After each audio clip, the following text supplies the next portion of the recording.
मी पंजाब केशवराव शिंदे खडसे येथील रहिवासी असून आता नुकताच नागपूर हायकोर्टाने निकाल दिलेल्या याचिकेमधील हेच रक्तचंदाचे झाड आहे।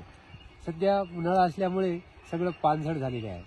सदर रक्तचंदाचं मूल्यांकन वन विभागाला उभ्या झाडाचं करता न आल्यामुळे अवॉर्डमध्ये घेण्यात न आल्यामुळे आम्ही याचिका दाखल नाईलाजास्तव आम्हाला उच्च न्यायालय नागपूर येथे याचिका दाखल करणे भाग पडले। सदर याचिका दाखल झाल्यानंतर जवळपास 8-9 नोव्हेंबर 2024 याचिका दाखल केली होती आणि काल 9/3/2025 रोजी न्यायालयाने निकाल दिलेला आहे।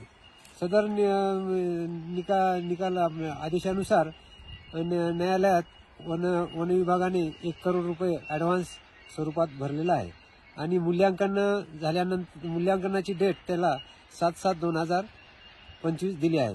7/7/2025 पर्यंत जर त्यांनी मूल्यांकन नाही दिलं तर उर्वरित 50 लाख रुपये आमच्या खात्यात वळती करणार आहेत।